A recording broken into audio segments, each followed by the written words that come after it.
Hello, Dave from Bolton Live. I'm good, thanks. Good. Much better than I was a few months ago because I've been through quite a lot the past few years, as you may be aware. Yep.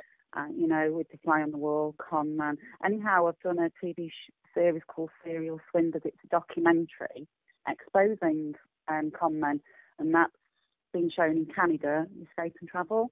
It's going out worldwide, America, UK, Australia. Brilliant. And it's all about a fly on the wall show, funny enough. I mean, I thought, when I was doing the fly on the wall, I was going to end up in UK, and it's ended up going worldwide. So this company's bought some other footage. It's good, yeah. But it's obviously left me in a real mess, as homeless, penniless, and just total rock bottom. So I've been, rebuilding my life the past couple of years. It's not been easy at all, Dave. I feel sorry for anyone living in poverty and that struggle, because when you're at that low place, you've not got everything's took from you, your confidence, your dignity, just everything, your self-esteem, and you've got to try and just get out in the world and make a living, and there's no job and things like that, and minimum wage, that doesn't get you anything either, does it?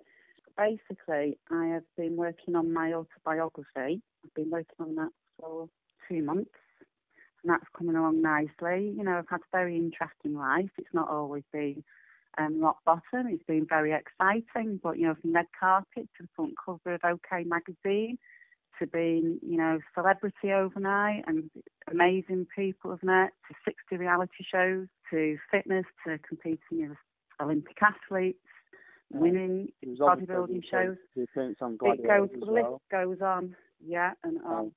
So there's obviously the appearance on Gladiators, and then obviously the big one, which was Big Brother 9. Got a phone call one day. Congratulations, packed bag as if you're going away for 4 months, taking up toiletries with you, blah blah blah, clothes for 4 months. And tomorrow, get down to London. I was like, shopping in the pound shop, and I was going, oh my God, me and Mario, we're still in the pound shop and everything. It was literally like the day after that you went in when you got the call. Yeah, literally. They took us to London for a day, and then they put us in hiding in France, in Normandy. Wow. Went to Normandy Beach, which was amazing, actually. It was very, very touching, that was, to be honest with you, where you can feel the energy there. It's quite sad, really. You visited the grave.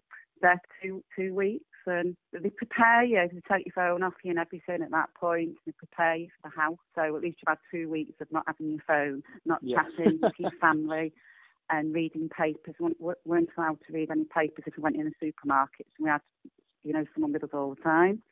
And then and you go to the house. I was quite laid back, to be honest with you. It's my 40th. I was really looking forward to it because, safe going in a big good house for your 40th. And then obviously you went in with Mario as well. So that tells you a little bit more as well. What was it like hiding the relationship as well? Because that obviously didn't last for long. Do you know what? If I'm honest with you, it would have been, Mario says, it would have been much easier going in just on your own. Because we've been a couple for like 4 years, and we were very close. We're obviously in a full-blown relationship, and we were setting our ways there. So, it was very difficult trying to not have a relationship in there, and it was frustrating, I think. Obviously, we got slated for that massively, but we cleared out with it. So it wasn't such a bad thing. But put it this way, we can't go anywhere now. It's still exactly the same. Get recognised. That's one reason why I'm doing a book, because I get stopped, wherever I go, if it's in the mountains in Wales or Birmingham or London, stopped all the time. It's all about my life, so everyone can read about it and buy the book, can't they? That's correct. And obviously there was certain tasks that you had to do when you were in the house. I mean, just after Mario's eviction, there was the heaven and hell thing that you did, which obviously you spent quite a lot of the time in the hell bit. What was that like? I was in hell for the month. Then we divided the house. It just happened each time we'd done the task. I just couldn't do it. Whatever it was all little quizzes and things. It was horrible because I'm into fitness. I like my food. I eat a lot of food, to be honest with you, but I exercise as well. I'm 6 foot. I'm really, big. I'm not skinny and all that. And there wasn't enough food. You can't live off chickpeas and rice. It was impossible. Absolutely. I mean, it was going worse. I was getting more moody. I wasn't enjoying it. Black coffee, rice, everyone. We fell ill in that house, actually, in the house.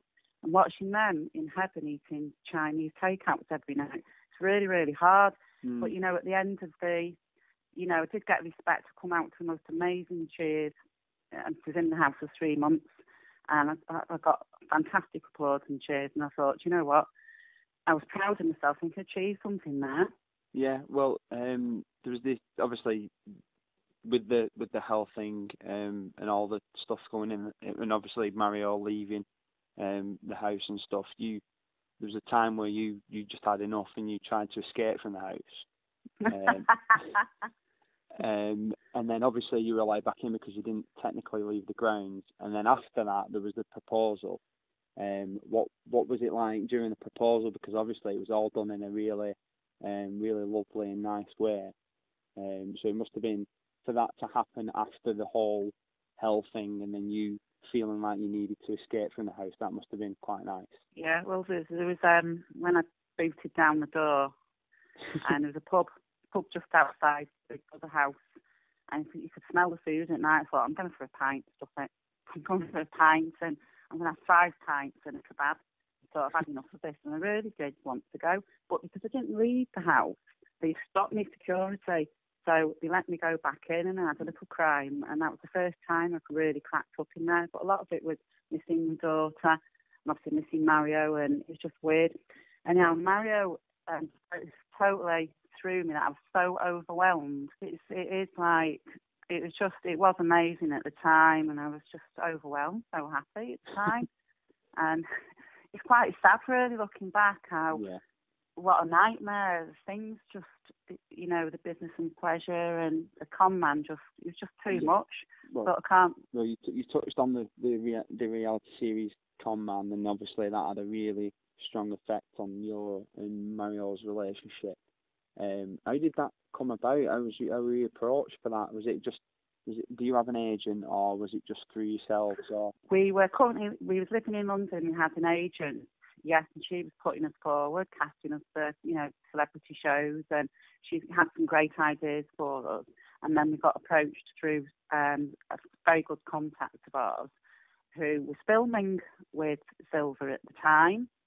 I won't mention names or anything, and he introduced us and as Bollywood producer of WorldScreenGroup.com, and he was filming Bollywood movie, and he was this person was filming with him as well, his show. And he said, well, just meet him. A meeting got arranged and went to see him, and he just took us out that night, and he saw all the attention we got, and he said, there's something there with you two. World Screen Group's going to invest in you. And just on an absolute high. So it was really exciting. So we did the contracts with the agent, everything properly. We had all the meetings with Three-Way Media, Die4 Films, all the legit people in the industry who've been doing TV and filming for years, and it all seemed to be going really well. It was so convincing. Roger Christian, from the Academy Award winner of Aliens, he was flown over, and Mario was going to be starring in his movie, and it was all sorts. It was just so convincing. He's a genius, if I'm honest with you. An absolute to have fooled everybody, not just us, everybody. Hardly slept for 7 months. It was hard work. And then when we found out there was no show and he just turned on us, it just felt absolutely numb and just curled up. It's just like shock, really. And it's just been a nightmare because I had to rebuild the damage, that he's done, and all the money he ran off with as well, invested in sponsorships. Everyone's investing in our show or World Screen Group, and he just ran off with it all. And we ended up with nothing. Did the police ever catch him, or do they know who he is, or did he do it to anybody else? Yeah, he was just the whole thing was he was doing it to a lot of people, but we didn't realise. Obviously it comes out after, doesn't it, to the extent. But at the time we're filming with him. We spent 7 months with him. He was actually being chased by the police for warrants of arrest for part of a criminal network who robbed Santander Bank. And he went down for that. He went down, so he got 4 years, but he was released a year last August. That caused a big strain on yours and Mario's relationship. Oh, God, I'm not just saying it. It was horrendous because I had a nervous breakdown because I thought, it's the mafia. Something's going to happen to me.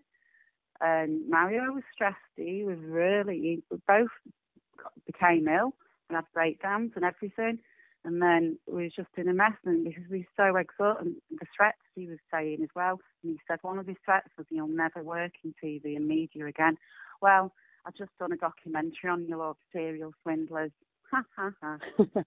Do you know what I mean? Payback time. Good. I'm furious. It's been hard, it really has, but I'm getting a lot stronger now. I'm a lot more with it, if you like, confident raring to go. But thanks to my fitness, I've always done fitness, and I think if it wasn't for me being mentally strong and doing the fitness and just saying positive things, God knows, I jumped off a bridge, to be honest with you, at times. That's what I felt like doing. Well, with the bodybuilding and the fitness and stuff, that obviously ties in. There's not just a lot of physical. A lot of people think it's physical things, but there is a lot of mental toughness, and obviously that seems to have helped you, because obviously you had a really tough time of it, even as far back as early as this year.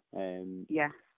It looks as though obviously you touched on what you're getting ready with your autobiography and your filming and stuff, and how's the house situation? Because obviously that was quite distressing for you with the rats and whatnot.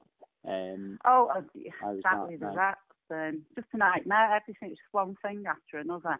And don't get me wrong, I've been off the Babe Station, the MILF, you know. I'm not that type of girl and all that. I'm not going to go down that route. So I've had to, you know, grin and bear it really and look for work.